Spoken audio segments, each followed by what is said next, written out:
Good evening, everybody. We are back to Big Men on Campus, and we are live Week 7 college football preview. My name is Jeff. They call me the Big Men on Campus. Joined, as always, by my co-hosts Ryan and Mika. And Ryan, we're back. It's Week 7. We're about halfway through the college football year already.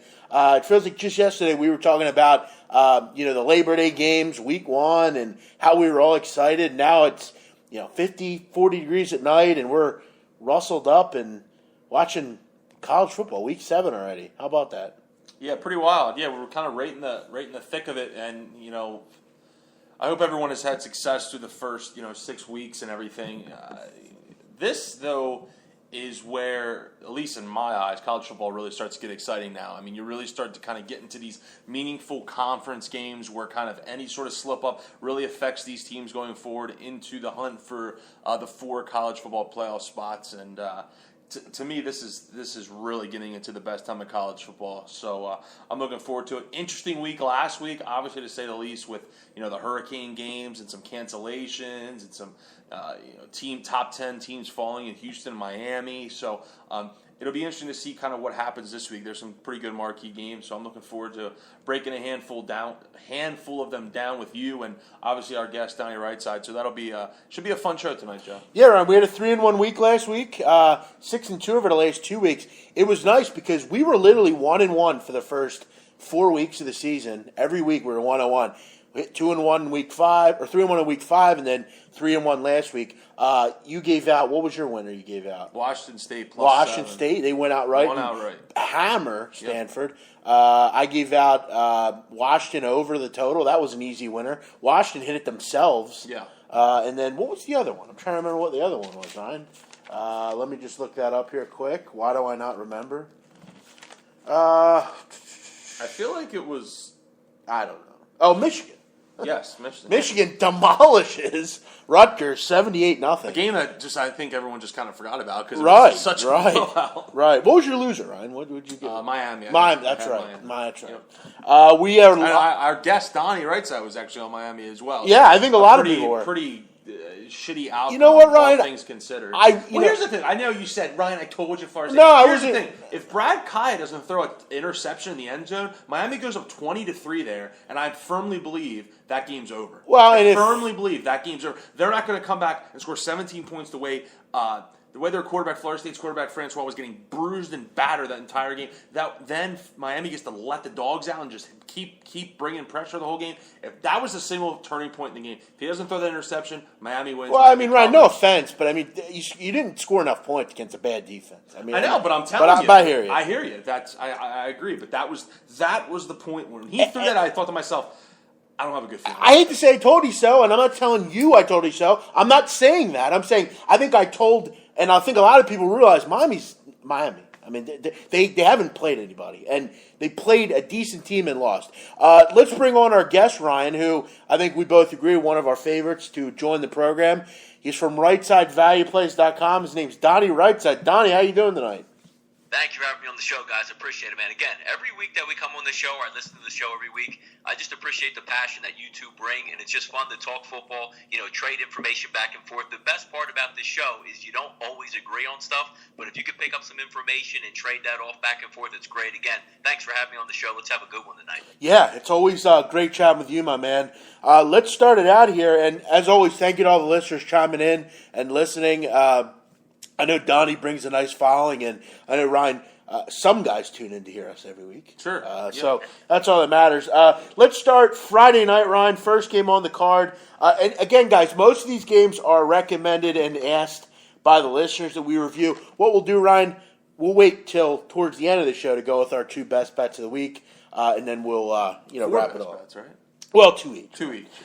First one, 7 o'clock Eastern. Let's take a look at Louisville hosting Duke, over under 71.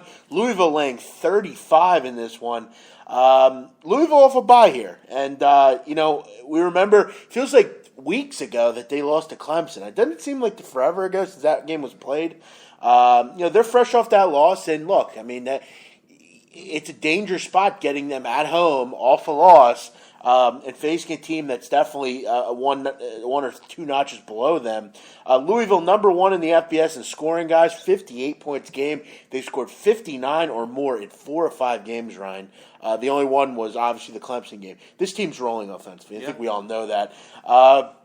They're pretty good defensively also, allowing just 324 yards a game. This Duke teams are pretty disappointing. I've watched them. I watched them last week in the rain. They're just not very good offensively, really. I know their quarterback, Jones, he's been able to wing it around a little bit, but he's a freshman. He's a young kid, and I think it's been evident in the turnovers, Ryan. This team has turned the ball over 18 times, which leads the FBS. You can't be doing that in a game of this magnitude. I think two things that have to be pointed out and why I would lay the number here. Style points clearly is one of them, Ryan. A team like Alabama, Ohio State, Baylor, those kind of teams, they don't really have to have style points generally. If they can just keep winning, they're going to do something. But Louisville at this point need to show some style points. I think Bobby Petrino will be more inclined to leave Lamar Jackson longer into this game due to his leading the Heisman Trophy race. Plus, guys, I think it's important to point out, I think it's going to be key in watching the injury report if Jayla Duncan plays for David Cutcliffe. If David Cutcliffe basically says, look, I don't want you to play in this game, I think that's a clear indication of the kind of effort you're going to see from Duke here. Ryan, they know they're not going to win this game. I think if Cutcliffe kind of keeps him out, he's banged up right now. If he stays out, I think that could clearly show the kind of attitude they're looking to have in this game. I'm going to lay the number here, guys. It's a lot of points, but I'm going to lay it. Donnie Wrights, I'll start with you. Any thoughts on this game? Interesting game. I mean, you saw last week Duke played in that rain quagmire with Army, but if you look at overall on the schedule for Duke this year, beating Army by 7 points in the rain, lost to a bad Virginia team 34-20. They beat Notre Dame, which now is no longer a badge of honor, played with Northwestern and also Wake Forest, but lost to both of those. The only problem I have with this game here, Jeff, is that 35 points you reserve for like the Rutgers of the world. I just think if it's somewhere in that total, I understand the point, and I like the point that you're making that it is about style points. They have to run teams up the flagpole in order to impress voters to try to erase that loss to Clemson. But the key is you're right on this one. If Duncan plays in this one, I think they can hang around and get the cover because, again, getting 35 points, Duke is not, a team that just is, a derelict team, just going nowhere. Coach is going to get fired, no talent at all. I think they're smart enough in this football game to hang around. If I'm going to do anything, if you could take the 35, if it's 35 or less, I mean, it is, quite a margin there. I'm going to lean towards taking the points in this one with Duke. The only issue you have with that, and Ryan, I think you can agree, I think they score so many points. If they would have to score, 25 to 30 points. Before I get your opinion, Ryan, I think this is also a tough spot for Duke. You faced an option team last week in Army. You faced an option team next week. And then you get this one kind of sandwiched in. It's a tough spot, I feel like. Duke's played pretty well against option teams, but this can be a tough assignment here. What are your thoughts? Yeah, it is definitely an interesting matchup, and I do see where both you guys are coming from. For me, coming off a bye, really kind of want, and then obviously coming off the loss at Clemson, this is a game where they really kind of want to get that bad taste out of their mouth. I'm sure they're pissed. I'm sure they realize. I'm sure they've probably discussed that, look, we need to just win out and win out pretty comfortably to have a chance going forward. With Houston losing, that was the only other decent team on their schedule. That really hurts them going forward. But the one thing that I see is that kind of worries me if I would back Duke is defensively. Look, obviously the points they gave up to Notre Dame people talk about, but giving up 34 points to Virginia and giving up 24. I know it doesn't sound like a big number, but at that point, 24 points to Northwestern was a lot. Northwestern really inept to start the year offensively, so that kind of concerns me with the way this team can put up points on Lamar Jackson. So I'd have a slight lean to Louisville, but not a game that's on my radar. Yeah, like you said, and like he said, when you lay in points of this magnitude, you want to obviously bet against Rutgers and Idaho and those kind of teams. Yeah. Duke, like he said, not exactly a complete dumpster fire team. And to the listener that pointed this game out, obviously, stay up to date on that injury report as far as Duke running backs go. So you really want to kind of monitor that. I don't think he's in a position to be out of the game because he's really hurt. But I feel like if you're Cutcliffe, maybe you would just want to rest him for this game. I mean, you don't want to burn the kid out. He's probably your best Yeah, because player. he's not going to be the difference between winning or losing in this one. Right. So I do agree. I mean, if Duncan's banged up, there's no point in letting him go. Another one of these big spread type games that you look at, Jeff. If you think that Louisville's going to put the pedal to the metal, why not just take the first half? I mean, you're probably going to be getting somewhere around that 21-point number, and you can very easily again see a 35-7 at the half. That's very doable in this one. For sure. Yeah, maybe look first half in this one. Yeah. I don't know, but I'm not sure that it's going to be near my card. I may bet the game. I don't know. A lot of points though. We do, Ryan, have some action on currently. Appalachian State and Lafayette, Louisiana Lafayette, a little fun belt action. Hashtag fun belt. Wednesday evening here. You mentioned the poor matchups for this conference. That's what you get in this conference. Yeah. You don't really get much, but App State definitely in control in this one, 24-0. But let's move on to the next one here.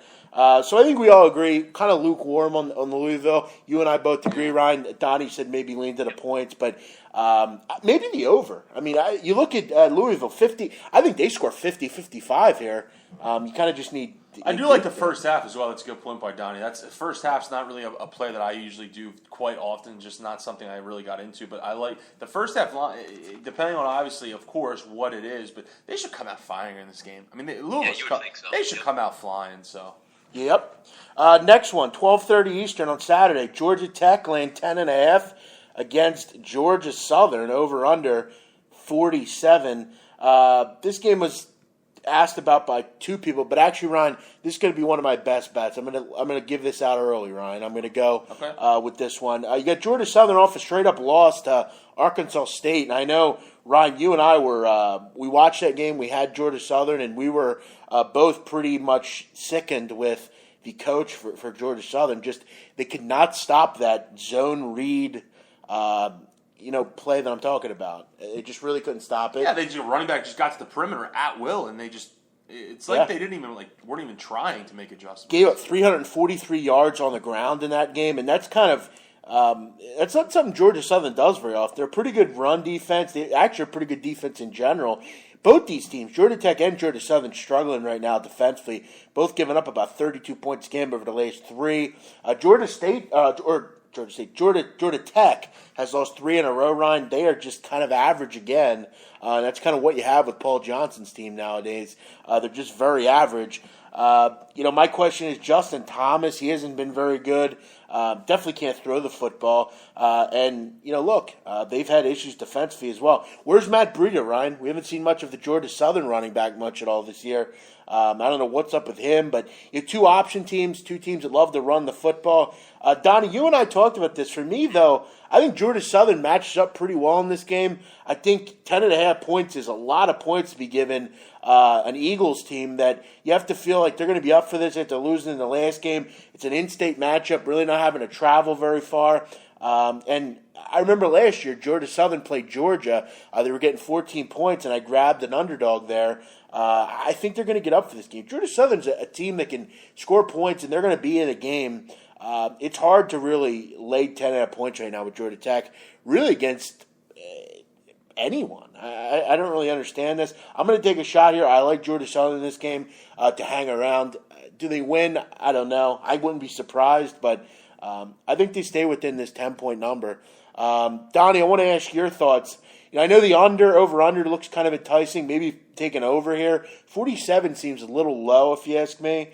But I guess people are thinking that the run game will kind of slow it down, which it probably will. But I think Georgia Southern's the play here. Any thoughts?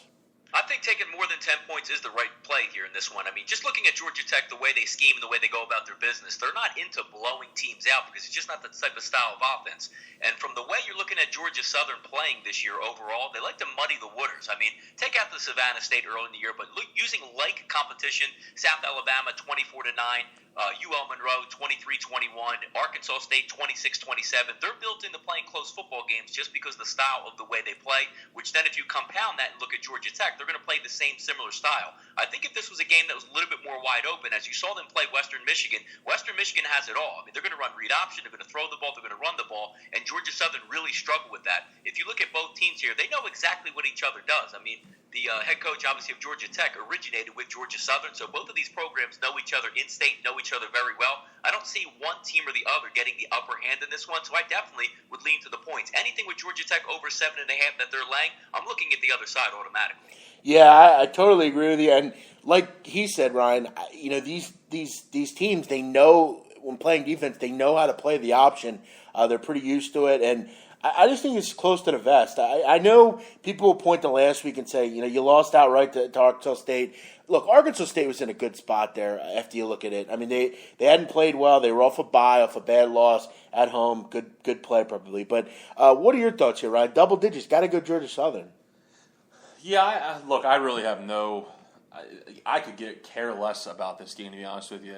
This just not really a game that's really in my wheelhouse. I know this is kind of a matchup that you like, Jeff, but really doesn't do anything for me. Just a couple of things I noticed from looking at this game is, one, Georgia Southern, I mean, they've only covered one set of their 5 games so far this year. Another thing, too, that kind of worries me, just talking here, is they're in the midst of playing 5 of 6 on the road.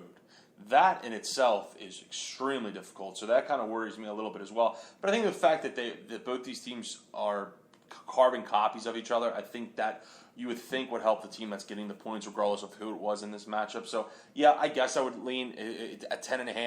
I think it's a pretty good number. That's kind of the direction I'd lean, but there's definitely some things here that are kind of a little goofy, if you ask me. But, yeah, not a game that I'm really interested in, not a game that I zero in on. Interesting. All right, Ryan. Well, I guess it's okay to not have an opinion on a game. No problem with that. Yeah, I think it's kind of close to the vest. I think Donnie and I are kind of on the same wavelength here. So I'm going to go with Georgia Southern. That's going to be one of my best bets of the week. I think this one gets in there.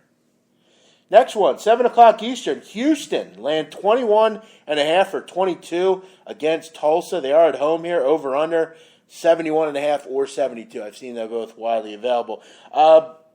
Houston, first game off a loss. How are they going to come out after their bubble was burst, Ryan? They are not going to the College Football Playoff. They are definitely not going. That is definitely clear. You have to wonder how they're going to come out here.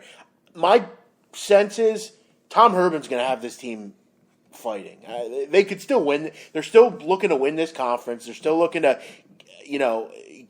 continue to get the job done. They still have Greg Ward. They can still score. I mean, it's not like last week they didn't score. I mean, they scored 40 points last week. You should win the game. Unfortunately, they faced a Navy team who was very difficult to prepare for. And at the end of the day, I kind of was concerned that Navy couldn't get this option going against Houston with that run defense. But they really played well. This Tulsa team they're facing is a mess defensively. 2 road games this year. They gave up 48 points in each of those games, so they're really struggling to stop anyone, and that's kind of been Tulsa's MO. I mean, they just don't stop people, and they score a lot of points. Both these teams, Ryan, top 5 in plays run per game. Houston in 5th. Tulsa runs the most plays in the NCAA at 92 a game, so it's going to be up-tempo. I'm going to go over in this game, over 71.5. I think this is an up-tempo, fast-paced game. Obviously, Tulsa struggles to stop people, and they were pretty damn good offense themselves with Dane Evans and Josh Atkinson and those guys. And you look at Houston, Ryan, they struggled when they step up and face like pass-happy offenses, a.k.a. Oklahoma, Cincinnati. They struggle against the pass. I mean, that's kind of one of their issues on the defensive end. I think Tulsa will be able to score in this game. For both teams, last 3 games, all 6 have went over.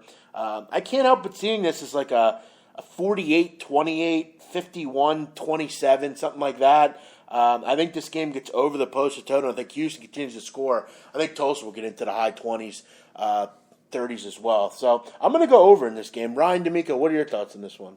Yeah, I like the over as well. That's kind of where I would be heading in this matchup. If anything, obviously Houston should, coming off a loss at home under the lights, it should be a pretty hyped up environment. I know that they're not playing for a college football playoff, but at the same time, regardless whether you're maybe if you're not Alabama, but for most teams going into the season, your first goal is to win a conference championship. Then whatever happens after that falls into place, and you can set your eyes on bigger and better things. But coming into the year, your first goal is to win a conference championship, which Houston can still do, and I'm sure is still very important to this program. With that being said, they should be able to score at will against Tulsa. And Tulsa, on that behalf, should be able to score as well. What Tulsa's doing offensively right now is pretty impressive as well. Just a couple numbers to put that in check. Over a 3-game winning streak they're on, they're scoring 50 points per game. They've topped – this stat is pretty crazy as well.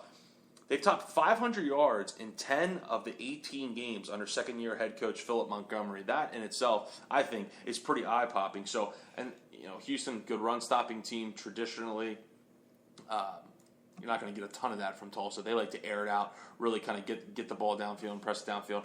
I think over is definitely worth a shot in this game. I don't think what number do you currently have, Jeff? 71.5. Okay, yeah, I don't think 72 points is really asking for a whole lot here. With because if you try to look at scores, you would think Houston would score 45 to 55, something in that range, and I think Tulsa's good for 24 to 30. So this one should get over. Beautiful easily. thing about this game too is, like you mentioned, Jeff, both these teams like to play fast. It's unlike where I remember a couple weeks ago when Houston was playing UConn, and UConn every single snap rode that play clock down to 2 seconds and hiked the ball. You don't have to worry about that in this game. That's beautiful. So. No, they're going to move. I mean, right, like I said, pace-wise, Tulsa runs the most plays in the country, 92 plays a game.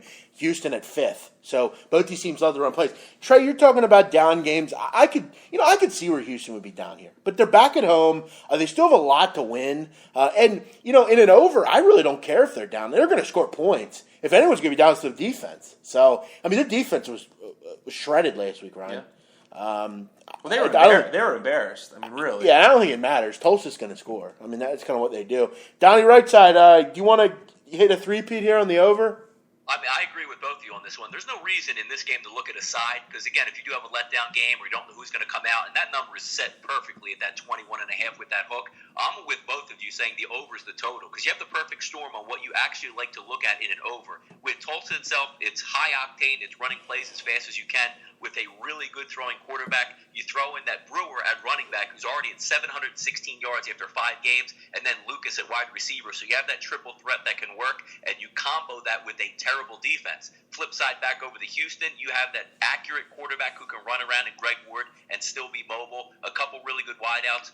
Both of these teams spell offense, and you know it's not going to be a bad weather game being in Houston. So if you're looking at a side here, I think you're on the wrong one. You need to be on a total. And if it's 71 or somewhere in that low 70s area, I can see that game getting into the 80s very easily because you have a perfect storm. Both teams like to run and play offense and play fast. I think it's just a recipe for a perfect over. Yeah, totally agree. I think the tribe has spoken, Ryan, in the words of, what was that show that was on? Survivor. That's right, yeah.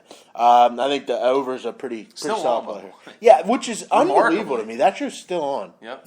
By the way, on the same level as that, remember the guy that won that Richard Hatch, that he was like naked all the time? Yeah. The first one. He actually just got out of prison. I don't know if you know that. No kidding. He didn't pay any taxes on that. Yeah, right? tax evasion. Yeah, I think he did like 12 years or 11 years or something.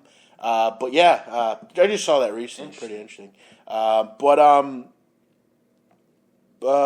Phil Steele, I will.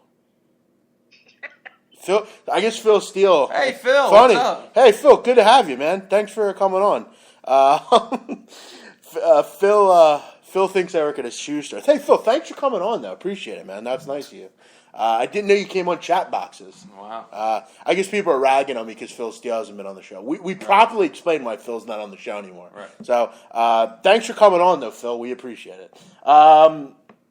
Over's the play here, Ryan. We'll go with that one. Ohio State laying 10 against Wisconsin. This game was recommended by our friend Trey. From no surprise there. Yeah, with Ohio State being that's involved. a good point, Ryan. No surprise there. He wants to learn about Ohio State here. Ohio State, Ryan's covered 8 of 11 on the road. They have been unbelievable on the road over the years. Over the last, in historical proportion, since 1992, 70 and 43 on the road. ATS. They get it done away from Buckeye Stadium. They're scoring like crazy, 53 points a game. Defensively, they've one of the best defenses in the, I think the best scoring defense in the country still, 10.8 points a game. However, I do want to point out, I think, and I mentioned this to Trey, they really played, other than Oklahoma. They haven't really played much. And that game is kind of losing some mustard here. So. Right. Great point. Oklahoma, who I guess we can both agree and all agree, they've lost a little luster. I think we agree there. But for me, Wisconsin, offensively suck. I mean, they can't score. 292 yards a game over the last 3 outings, only scoring about 20 points per game. And Vincent Beagle's still out, Ryan, their star linebacker. That's definitely hurts having him out. T.J. Watt, a lot more responsibility, obviously. And it's hard to trust this redshirt freshman. I think he's going to have a little bit of a problem. I know it's at home here. I know they've played well against some of their step-up games, LSU and Michigan State and Michigan. But, this is a different animal here. They're battle-tested, but this is probably the best team in the country other than Alabama. I want to take the under here just because I think this is like a 27-13 type of game. I think Wisconsin will keep Ohio State in line because at the end of the day, Ohio State, they're not great throwing the football, very good running the ball, but J.T. Barrett has struggled a little bit at times throwing the football. I think they'll have trouble against a really good defense like this, but it's hard for me to not bet Ohio State here. I'm not really high on this game. I'm not going to be betting it, but for the purpose of him, I'll take a shot with Ohio State here, but I'm not in love with it. Donnie Wrightside, any thoughts here? Yeah, not in love with this game either, but the more I look at the game, I originally was on Ohio State looking as the week went on, but the more I look at Wisconsin, the more I like with them. I think coming off the bye week, it's a tough place to play at home. Camp Randall's going to be loud, and I just think the way, the physicality they can bring to the game, I think they can hang around with Ohio State. And again, you're not looking at technically Wisconsin to win the game outright. They are getting double digits at home. I'm just going to lean that way on this one. Yeah, I got to be honest, Donnie. When I looked at this game, I thought to myself, I could definitely see where Wisconsin could give them fits. And they're going to give fits. I mean, they're really good defensively, and you know that firsthand. You watch them. They're downright tough to score on. Yep. Problem is, Ohio State is just kind of – and we're waiting for that game from Ohio State where they just kind of struggle. They never really had that.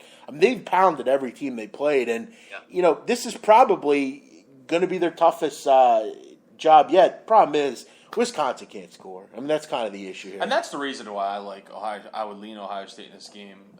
I would. It's just, I know they're at home. I know they're getting double digits. I know that's just in the betting world not something you want to go against. But just how bad they are offensively.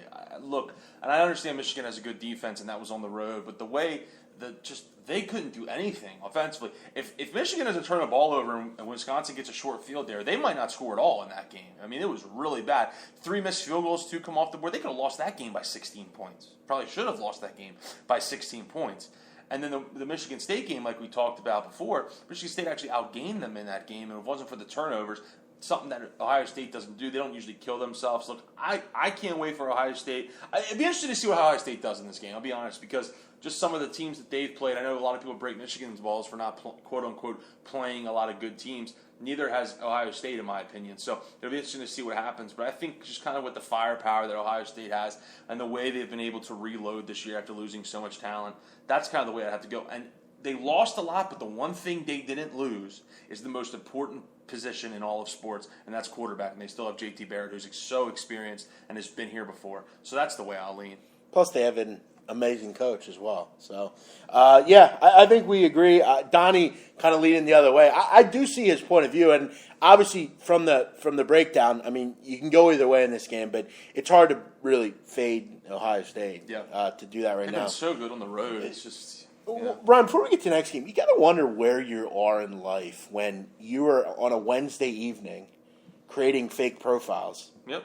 I can understand, on a weekend maybe, just having fun. Well, I don't understand it ever. Well, yeah, but you got to really wonder where you are in life at that point. Maybe you really need to take a look in the mirror. And I don't let those guys bother me much anymore. I kind of just let it hang out, but you got to wonder where you are in life doing that. Pretty pathetic, for sure. Maybe go get laid by your wife or... Or here's an idea: contribute to society. Or yeah. Go out and get a. You don't even have to get laid. I'm not even asking you to do that. Just go volunteer or something. Contribute. Do something constructive. But then again, half these guys' wives are probably, hideous. They're not married. They're not married. I wouldn't want to have sex with anyone. They're not probably. Married. They're not married. Good point.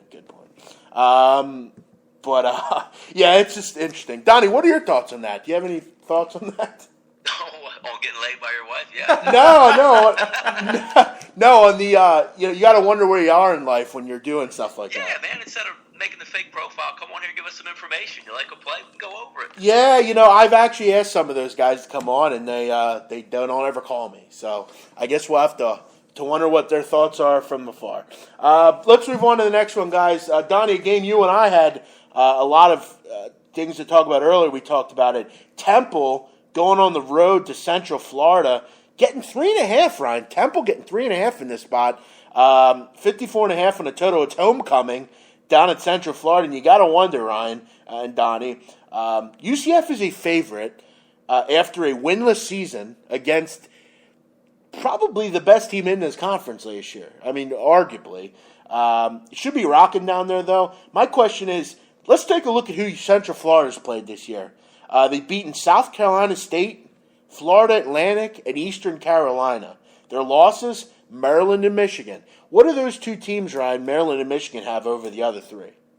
They're in the Big Ten. And they're better. So when they step up, they lose. Look, I'm not downplaying what Scott Frost is doing right now at Central Florida. He's definitely improved this team a whole lot. They're going to win games this year. They're probably even going to go bowling. The problem is, I think it's a little quick to be laying 3.5 to a Temple team who, look, I get they're not as good as they were last year. Maybe it's overreaction. I don't know. But they've covered 5 of 6 this year, Temple. Their defense has been nearly as good as it was last year. If P.J. Walker could just not make mistakes, I know it's easier said than done.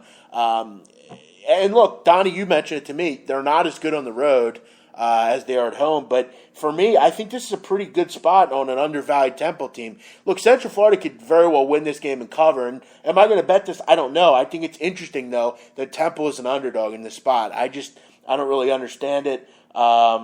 Donnie, Scott Frost has done some good things down there, but why don't you tell me why you think Central Florida is to play in this game? I think Central Florida's to play just for the style of play that they bring to the table. If you're Temple, as what you've seen over the years from Matt Rule, they want to control the clock, they want to run the football, they want to play really good defense. When they play teams like Connecticut, they can wipe them off the field because they can go man on man and just overpower teams. The one thing where I think they're going to Temple being is going to get a little bit of trouble this weekend is they're going to run that high up-tempo, high-octane offense for UCF. And the one thing that's going to be a key ingredient in this game, and I do stress to the listeners if they think this is going to be a good play or not, who plays quarterback in UCF for UCF in this game? That's going to be the difference. If you're going to go with the, status quo with Holman, 40% passer, not a really good runner around there. It's Mackenzie Milton is a little bit more athletic, a little bit better overall quarterback that can run a little bit more spread option type reads there, which I think can get Temple in a little bit of trouble. And again, as I said, the one reason why I do like this game is up Temple versus Temple's old school style. I think being on the road, and again, another one of those interesting situations where due to the hurricane, UCF's hanging out, getting a little bit more healthy by the week. Last week, as we talked on the phone, Jeff, not even sure that Mackenzie Milton would have even have played in the football game last week. Gave him an extra week to get ready, gave them a chance to heal up when you had Temple on the road with a hard-fought loss to Memphis. I just see them being in a good spot at home. If you can get that game 3.5, you're looking at them just winning the football game. And if you're going to put a high-tempo type game plan together, P.J. Walker is exactly the opposite if I want on the other side if I'm betting Temple. And, Ryan, we've talked about it before, kind of in some of these conferences, some of the smaller conferences, year to year, changing of the guard. It seems like a great spot at home, homecoming, rocking. You got to feel like, Central Florida might, this might be a good spot for them here. I know you're not a big P.J. Walker guy, so I'm clear you're probably not on Temple here. What are your thoughts? I'm not a P.J. Walker guy at all. I think the guy's brutal. He's a brutal quarterback. 2, he's brutal to watch play quarterback. I could have a whole hour show just talking about him, to be honest with you. He irks me that much, to be honest. He really does. And I've actually backed them a couple times this year, and both times, ironically enough, they've cashed for me. So you think I'd be like high on this team and be, but those were at home, and be right, thankful. Right, and you talked about Central Florida hasn't played anyone. How about this trifecta of teams that Temple has played? Stony Brook, Charlotte, and SMU. 3 of the worst teams in college football. So did lose to Army. And they lost to Army in the first game of the year, which people were surprised about. Thing that I take out about Temple, which they're not a team that I want to back, really. And I know like I said, they have covered twice for me, but still, this stat in itself it irks me, and especially in a situation like this. 3 of their 6 games this year, they've turned the ball over 3 times. That's just not a recipe for success. Not something I'm in love with. So I would kind of lean UCF here, but just Temple really found a way to lose that game last week. That was pretty PJ Walker-ish last week. Ryan, I got a question though. How many times in this breakdown did you mention the word irk? Yeah, well, I don't know. I really wasn't paying attention, but if that irked you, I'm sorry. Yeah, little bit. Yeah, and it's just look. The one thing that bothers me too about Temple, they don't involve Jahad Thomas near enough. No. And this guy's what, 3rd in Temple history in rushing touchdowns, 5th in rushing yards, and it's just that Matt Rule's just like, all right, we'll give him 12 carries a game. That's fine. It's pretty disheartening. I don't get it. I heard Matt Rule the other day on the news radio around here, and he mentioned, we're just not finishing games in the. I mean, that's pretty disheartening. I mean, you got that's coaching too, right there. And he's had issues. I've told you this year, he's not had them prepared in certain games this year, and most of them were on the road. The reason why Central Florida might be a good play here on the other side would be when they face an up-tempo offense at Penn State, they didn't play well defensively at all. Right. I just kind of wanted to play devil's advocate for a minute. Kind of wondered why they were an underdog here, but I guess they know something here. Maybe they're going in. The one good thing on there, Jeff, too, is with UCF, they're going to stop the run. I mean, if you look at most of their games, 33 yards rushing to ECU, FIU only had 80. They're not very good teams, but you hold Michigan to 119 yards on the ground and only 2.9 yards per carry. It's pretty good. No, yeah, you're right. You're 100% right. I thought that was interesting. I think you guys mentioned you like Central Florida. I'm kind of undecided, but Central Florida kind of looking better and better as we go along here. Ryan, I'm going to go with my second play, and then we'll get your 2 plays. My second play, I'm going to go with Middle Tennessee State University minus 2.5 or 3 against Western Kentucky. Now, for many that don't know, this is actually a very big game in the Conference USA, particularly in the east side of Conference USA. Ryan, Marshall has looked absolutely horrible. I mean, they lost to North Texas last week as 11-point favorites. You also look at La Tech, who is probably the other competitor in this conference. You have Southern Miss and several others, but Middle Tennessee, kind of the cat's meow in this side of the conference, playing a West Kentucky team who, is their normal West Kentucky selves. I mean, they throw the ball a ton. Both these teams very pass happy, rank in the top 15 in passing offense. You look at the efficiency. Brett Stockstill, Ryan. I don't know if you know this, but last year, a freshman record in passing yards. None other only to Jameis Winston. This guy, Brett Stockstill, the coach's son, really good. I mean, he loves to throw the ball around. They have a lot of playmakers. I look at Western Kentucky. Mike White, the kid from South Florida who came over as a transfer, he can move the ball, but, in a pick-em kind of game at home, it's hard to not take Middle Tennessee here. They have the better quarterback. I think they have the slightly better defense. I think they have more playmakers, and they have a little bit of a run game. Western Kentucky has little to nothing on the ground. I think this is a pretty good overplay, but I think the rest of the world also agrees with me. This line went from 70 to 74.5, so obviously the over is a play I think a lot of people like, and I would agree with them. Overs have been cash cows. 5 of 6 in this series have gone over. Last year on 50 to 47, so a lot of points. I'm going to go there with Middle Tennessee State in this one. I think they're a very solid play. I think they just kind of outscore West Kentucky, win this game, 47-37, something like that. Donnie, any interest in this one? Yeah, I mean, I would be looking towards Middle Tennessee State at home in this one. And again, another one that I love. It just seems like it's one of these type of weeks there, sitting there waiting off the bye to play one of your biggest rivals that you've been waiting on. You got beat up by pretty good last year. Stocks, if most people see Middle Tennessee State, it doesn't even move the needle. This is one of the best, smoothest offenses in the country playing right now. Stockdale is young. Richie James both came in last year as freshmen and set records. And then you also have an Ole Miss transfer with Mathers in the backfield that's running for 6.3 yards per carry. They have everything you need, and the offensive game plan is fantastic every week. The one trip up that they had this year, was a lot of self-inflicted wounds versus Vanderbilt. I think they got over them. North Texas is a bad football team. They put them away. Louisiana Tech, WKU, and also Middle Tennessee State are that same type of ball club. I just think being at home, being in this environment, waiting on them in a revenge game. I think it's the right play. I don't see a blowout either way because if Western Kentucky, for some reason, gets down 21, 3 or 4 minutes, they can make that up and get within a score. I just think Middle Tennessee State is the more complete overall team in this one. And again, the way you would attack Middle Tennessee State is to run the ball to them. That's not what Western Kentucky wants to do. The better defensive backfield is with Middle Tennessee State, and I just think they're the right side in this one. Should win by 3 to 7 points, but if you're taking this game, I would take Middle Tennessee State. I think they're going to cover it. And Ryan, when you're playing a shootout like this, obviously it's who's more likely to get a stop or two. Exactly. I think it's Middle Tennessee. Middle Tennessee's defense is, I think, much better than West Kentucky. They're not great either way, but I think this is a really good spot at home to back Middle Tennessee. Yeah, and something neither one of you has mentioned is the fact that Western Kentucky hasn't covered their last 5 games. I mean, so they're on a free fall ATS right now, and that's not something I'm in love with backing if it's me looking at this game either. And this is actually a game that I was actually looking at and considered, playing and making a best bet this weekend. So it's interesting that this is a game we're going over. Yeah, I love Middle Tennessee in this spot actually. Donnie mentioned that they got whitewashed in this game last year. They're coming off of a bye week, got the extra kind of time to prepare. Just everything kind of sets up in their favor. And yeah, look, Middle Tennessee State, they're a fun team to watch offensive. They really are. Stockstill is a great young quarterback. I remember him.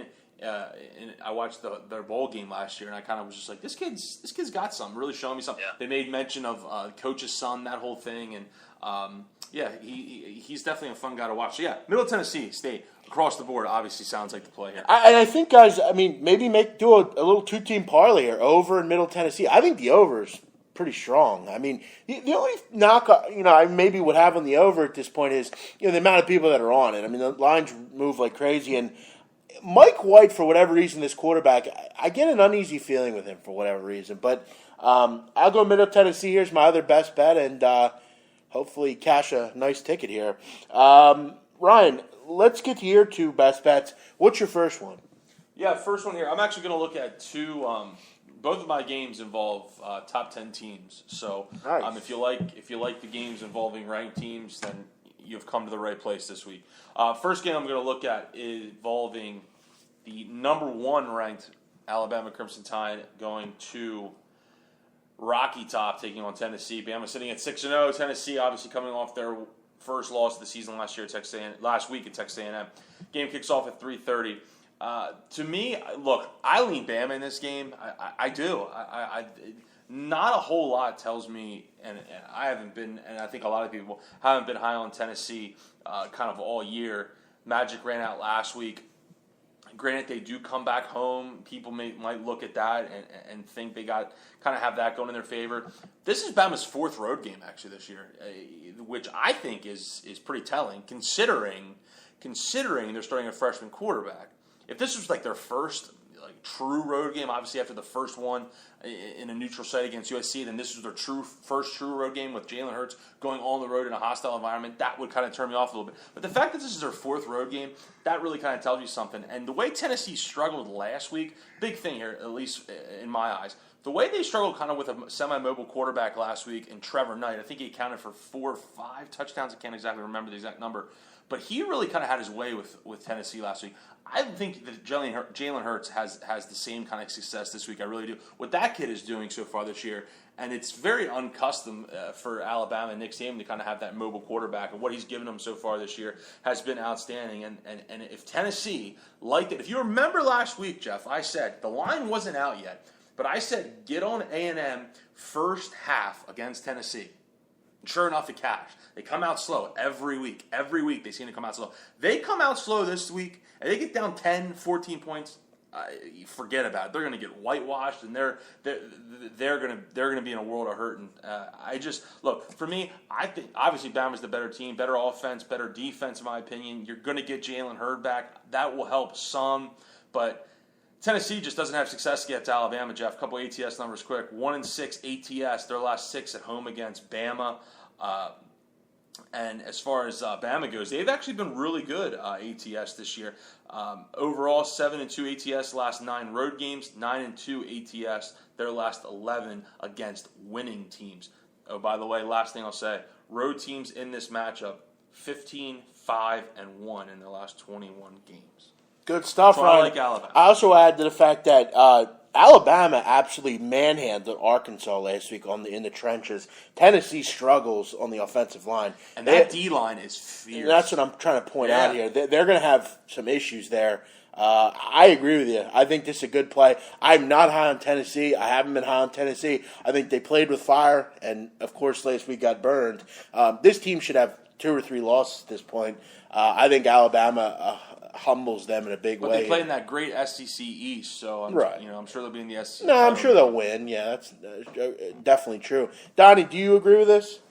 I mean, I think Alabama would be the only side that you should be looking at. The one thing that Tennessee's MO is they only play one half of football. You can get away with that against some lower SEC teams, but you can't get away with that against Alabama. They're going to have a game plan that's going to come in that's going to take away, obviously, Josh Dobbs. I know the betting public says, oh, boy, Jalen Hurts going to be back for this ball game. If you watched last week, Alvin Kamara did everything that Jalen Hurts does and even better last week, and they still lost. And another thing with the bonus that you're looking at the type of spread that you're going to get is last week, if you remember, that game was over. If not for a freak punch-out at the 1-yard line a la Leon Lett, that game's a 14-point game, and if Tennessee doesn't score a game, this is a completely different look. I think you're actually getting a shorter line because the betting public is saying that Tennessee took, A&M to overtime. They almost won that game and came back. If that's a 14-point game, you might be looking at Alabama minus 16 in this one. I mean, with the exception of Virginia Tech, who they beat pretty handily, they should have lost to App State. They could have lost to Ohio. They didn't play well in that game. They were down big against Florida. Definitely should have lost to Georgia. App State. And lost to Texas. And App State. And App State week 1. I mean, they should arguably be 1-6. Yes. I mean, really. They could be, right. I just don't think they're a very good football Right, team, and it's funny. honestly. I think Donnie Rightside made a great point that, and it's the first time I've ever heard anyone say it. And I've thought about it to myself. That's why we have him on the show, Ryan. And I think Jalen Hurts is extremely overrated. And I think he's really overrated. Yes, he is so overrated. I mean, he runs 4 yards per carry, and half of these games are against chump teams. And I know he's a talent. He's a good ball player. But again, look at last week what Kamara did. He was all over the field, and they still lost. What is the love affair with this team? I'm coming into here, and I heard it last year too. Sure. Tennessee. Yep. They're going to be a sleeper. Yep. What the hell has this team ever done? Right. Ever? I hear you. What have they ever won? Ever? You have to go back to Peyton Manning. Right. Right. Other than that, they've never won anything. It's like another with LSU. What the fuck has LSU ever won? Oh, it's the big place to go. For who? What the hell has LSU ever won? They put like 2 or 3 decent players into the league. What has LSU and Tennessee ever done? They put a lot of players, but like who? Beckham. I'm just saying. Who else did they put? Beckham, Jarvis Landry, 2. Tyrann Mathieu, Patrick Peterson. All right. Archidius Mingo, good one. Jack Mettenberger. Yeah. I mean, yeah. Okay, but again, what I'm saying is Tennessee. I heard people saying this team could win the national championship. Nah, see, that's just come on. That's just crazy. Are you kidding me? Josh Dobbs, another hack. They can't score. Alabama, I love this play, Ron. Great play. Why do you like Nebraska, Indiana? What do you like in that game, Ryan? Well, that's my second game. A couple reasons I like this game. How about the number 10 ranked Nebraska Cornhuskers? Well, that's you've always been a Tommy Armstrong hater. Well, that's the first thing. I think it's an absolute joke. I mean, joke that Nebraska's the 10th ranked team in the country. I mean, there's a lot. I mean, that is, to me, okay. I don't care what anyone says. You will not. But right, we know those rankings are no one crap. will ever bring up any sort of points, X factors, variables, whatever, to support the fact that Nebraska should be the 10th ranked team in the country. I mean, this team struggled at home against Oregon. That was their only quote-unquote challenge of the year. They played Fresno, Wyoming, Northwestern, and Illinois. Now all of a sudden you think they're the 10th ranked team in the country? That's awful. I think Tommy Armstrong's a hack. Never liked him. Never been high on him. He's been there for 30 years. He reminds me of Philip Rocker. Just the same type of player trotting out there week after week. You know who he reminds you of? Anthony Boone from Duke. Do you remember him a couple years ago? They literally feel like they've been there for 8 years. Yeah. And the only thing, looking at this game Nebraska's got going for them, I think there's something like 15-3 ATS, their last 18 road games, something like that. Great number, hard number to kind of look over. But to me, Indiana, this is kind of a team that I think's kind of on the rise a little bit. They're kind of got a new identity. They're kind of they've really just kind of been playing teams extremely tough. They beat Michigan State, where I know Michigan State's 2-3, but that's a big win for Indiana. And last week they held their own against Ohio State. I know the final score says they lost by, I believe it was 21. They get the cover, but pretty late in that game, they were in that from kind of starting the fourth quarter into the fourth quarter. Ohio State kind of to pull away, got some turnovers, got a turnover on downs and that kind of stuff. But the line to me too, people see -3 for the 10th ranked team in the country against Indiana. I think a lot of people are going to jump on that. 7-3 ATS following a ATS win is Indiana, and in their last 5 conference games against the Big Ten, they are 5-0. I like Indiana in this game. I do. I like Indiana. I think Nebraska, and I wouldn't be surprised. I wouldn't be surprised if Indiana wins this game. I really wouldn't. This could be an upset special of the week. Just kind of a gut feeling I have. I'm not high on Nebraska. Never am. Every year. And I think it's just pretty comical they're ranked 10th in the country right now. Yeah, and Ron, I think that's an interesting play because you get Indiana at home here. And look, their quarterback, I forget his Richard Legault, been pretty good this year, honestly. And Devon Redding, a good running back. Yep. Their defense has played much better. Very much better. They played really well. And, yeah, I think I agree with you 100%. To go into the horseshoe last week and not just get absolutely whitewashed, yeah. That really showed me something, especially coming off a big emotional win against Michigan State where, they could have just said, you know what, we got our big upset win of the year.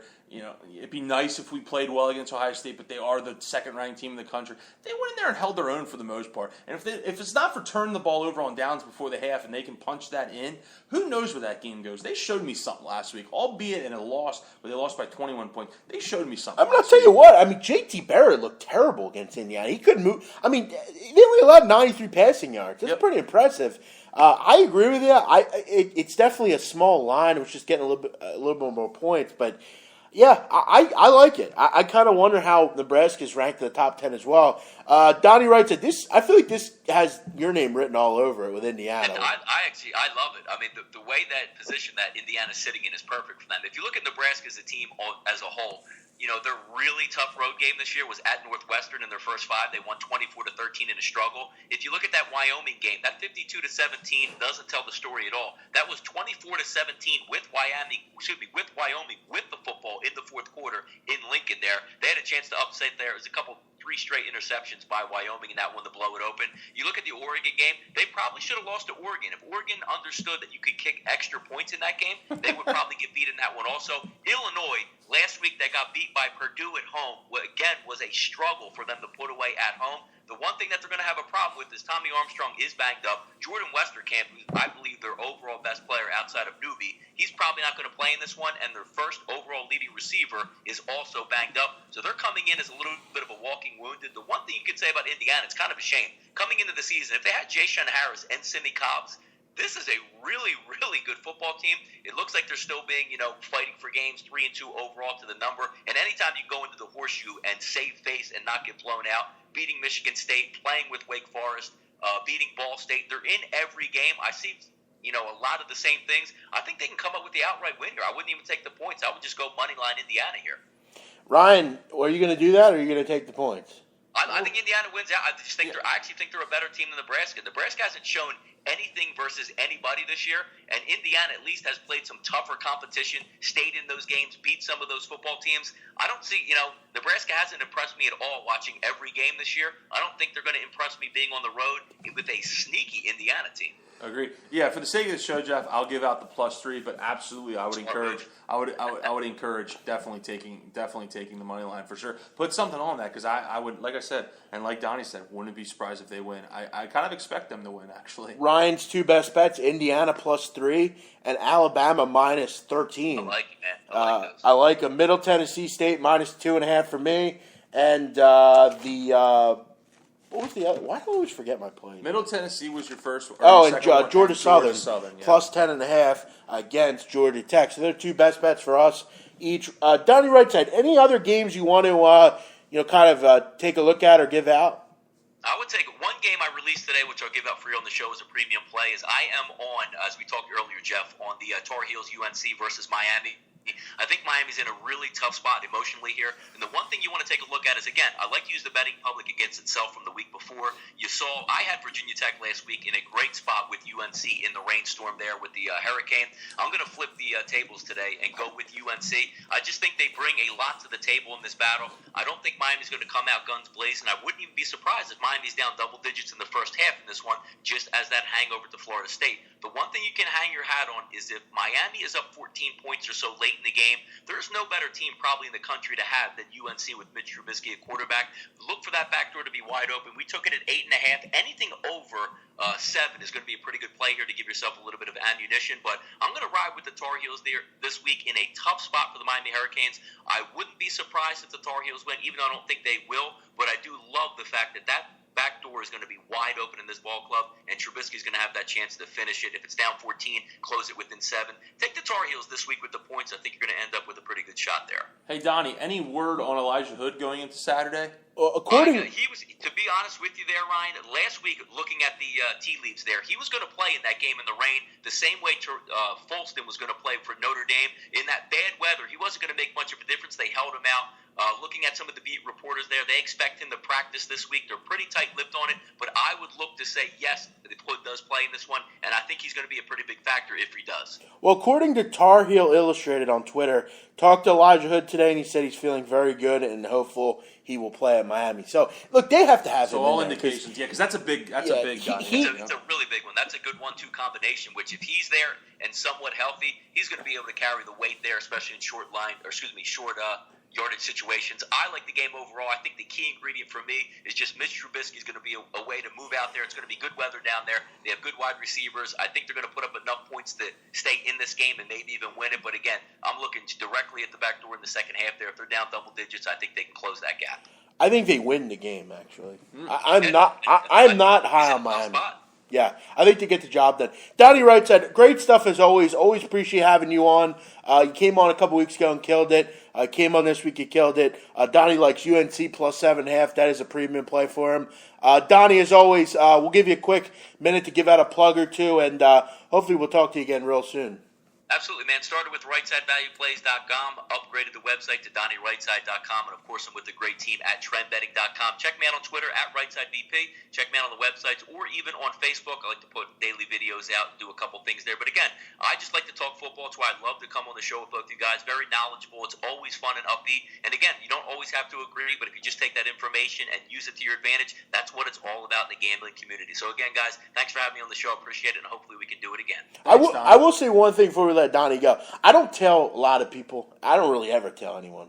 Donnie Wright said is one person I tell on a regular basis. I really like his angles with games, and I know I get on him at times. I break his balls about not playing a lot of games. But you can't get your balls broke on Twitter. Yeah, exactly. But good stuff as always, Donnie. We'll talk to you again real soon. Thanks a lot. Take it easy. Thanks again. All right. It. We'll see you. Donnie Wright said great stuff from him as always.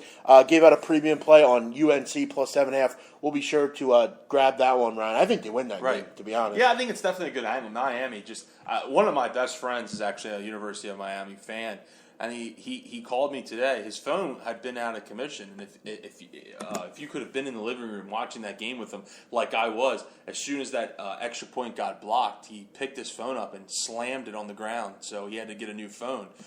And he said to me today, he called me and said, dude, I'm just now getting over that game. So if he, as a fan, is just getting over that game, I wonder how the players in that locker room have gotten or have started to try to get over that game. And I get the feeling that Miami's a team that can go on a tailspin. Like, they'll lose 3 or 4 in a row. And look, just because that's kind of who they are. My friend Ken, I told him, I said, dude, he was so hyped about that Mark Richt sign. The only thing I said to him, look, and I know this is his first year. He still needs to get his players and whatnot. And I think he'll have success recruiting at Miami. But the only question is, and the worry you had to have with him coming in, is the big game. He doesn't seem to win the big game, and he's 0-1 in the big game at Miami so far, so he needs to fix that. But like Donnie said, a premium play plus the points for North Carolina. Interesting. A couple others we'll gloss over. Memphis and Tulane, Ryan, Friday night. Memphis laying 11.5. Tulane, it's hard to get excited about backing this team. I mean, this team can't score, not great defensively either. Memphis coming off a nice second half, with Riley Ferguson kind of leading that team to victory. That was a big win for them. They had not played well in the first half.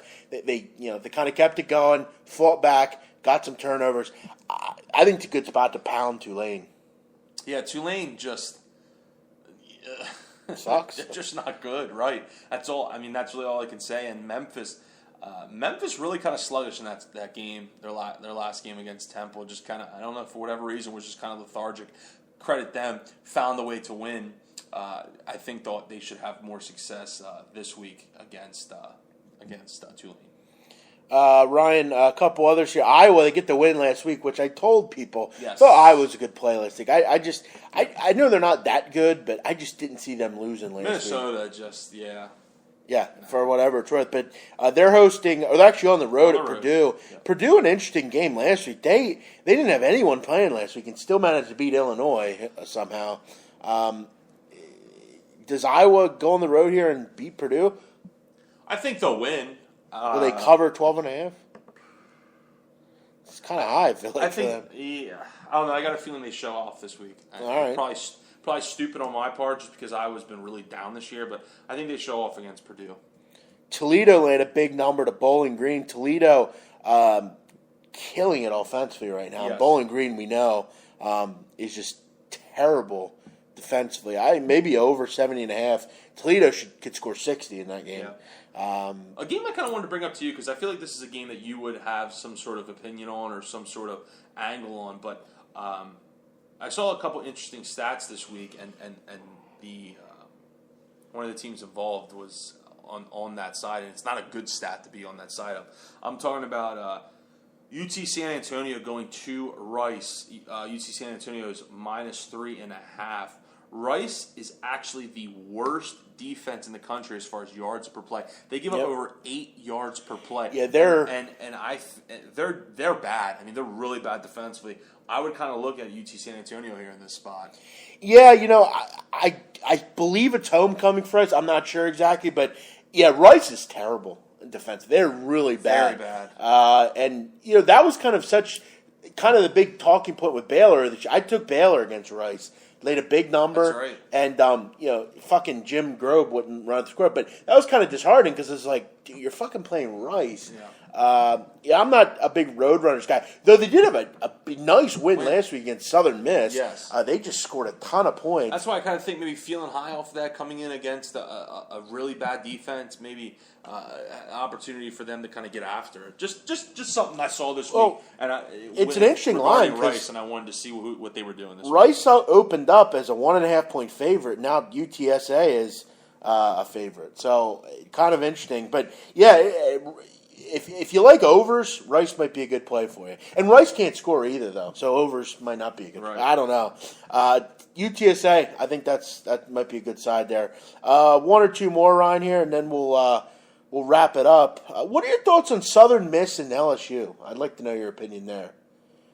Why is LSU all of a sudden laying 25.5? Southern Miss can score. I mean, I don't think Southern Miss, though, if I'm not mistaken, Southern Miss has kind of struggled as of lately. Yeah, they just lost to San Antonio. Right, they lost to San Antonio, and not really a game or not really the season that I think people thought Southern Miss would kind of have. They can still score a lot of points, though. I think, but I think kind of higher expectations for this team. And LSU, look, it's a night game in Death Valley in a scenario where they had the whole coaching change and anything. The offense has kind of opened it up a little bit. It's home. I'm not sure if it's homecoming or not for LSU. It might be.